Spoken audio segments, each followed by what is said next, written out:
I'm Maree, and I've got my two daughters in front of me, and they're twins, Bridgette and Maddie.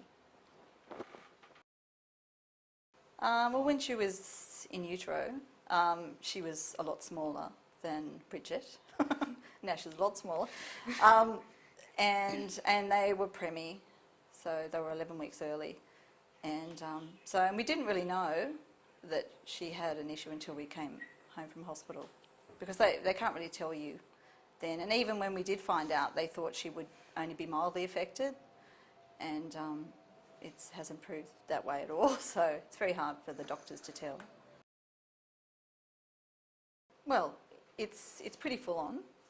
Maddie's quite physically affected, and I spend a lot of time feeding, changing, showering, things like that. And as well as that, she's very demanding because she can't do much herself, and so she wants to be entertained a lot of the time. So, and TV doesn't do it for her. So, you know, she just loves people and social interaction. So, you know, it's like craft and things like that. And the holidays especially are hard. Probably when I was younger, I probably didn't realise much was like wrong with her, and now like I'm in high school and people kind of point it out, and it's getting probably a bit more difficult because people notice her more, and I'm starting to notice that people are like judging her in a way, and it's upsetting.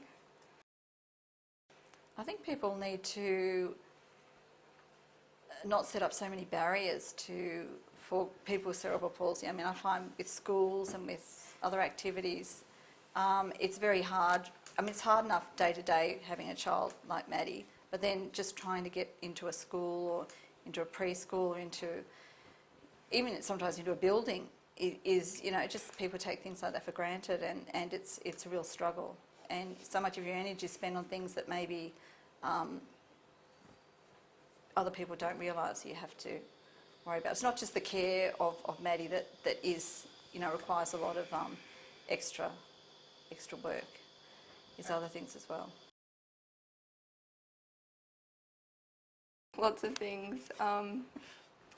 She always smiles, which is pretty amazing. No matter what she's going through, she smiles, which is, I don't know, I don't like to think of everything that's going wrong in my life to be that bad when what she's going through is a lot worse. So, yeah.